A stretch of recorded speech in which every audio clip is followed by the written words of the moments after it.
नमस्कार, आपण पाहताय लोकराज्य न्यूज 24। पाहुयात महत्त्वाची बातमी। पुण्यातील वडगाव शेरी भागात भावाभावाच्या नात्याला काळीमा फासणारी एक धक्कादायक घटना घडली आहे।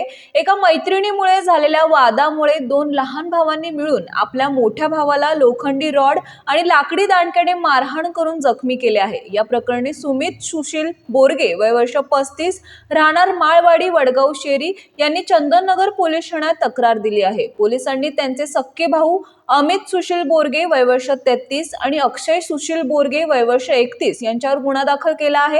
हा सगळा प्रकार 10 डिसेंबरच्या मध्यरात्री माळवाडी येथील त्यांच्या घरी आणि सत्यम सुरेनेटी सोसायटी समोर घडला। पोलिसांनी दिलेल्या माहितीनुसार सुमित बोरगे हे सध्या काहीच काम करत नाहीत। 10 डिसेंबरच्या मध्यरात्री 1:15 वाजण्याच्या सुमारास सुमित हे घरासमोर उभे असताना त्यांचा भाऊ अक्षय बोरगे त्यांच्याजवळ आला।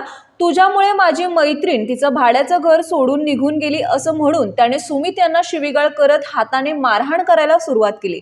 त्यांची पत्नी कल्याणी यांनी मध्ये पडून भांडण थांबवल्यावर अक्षय तिथून निघून गेला, पण वाद इथेच थांबला नाही। मध्यरात्री 12:30 वाजता सुमित सोसायटी समोर उभे असताना त्यांचे दोन्ही भाऊ अमित आणि अक्षय दुचाकीवरून तिथे आले। त्यांनी पुन्हा शिवीगाळ सुरू केली। यावेळी अक्षयने थेट लोखंडी रॉड काढून सुमित यांच्या नाकावर मारला।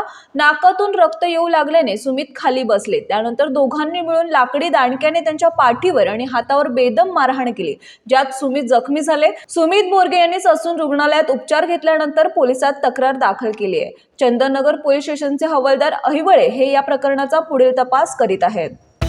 महाराष्ट्रातील महत्त्वाच्या आणि ताज्या बातम्या पाहण्यासाठी आजच आमच्या लोकराज्य न्यूज 24 न्यूज चॅनलला YouTube वर सबस्क्राइब करा आणि बेल आयकॉन प्रेस करा।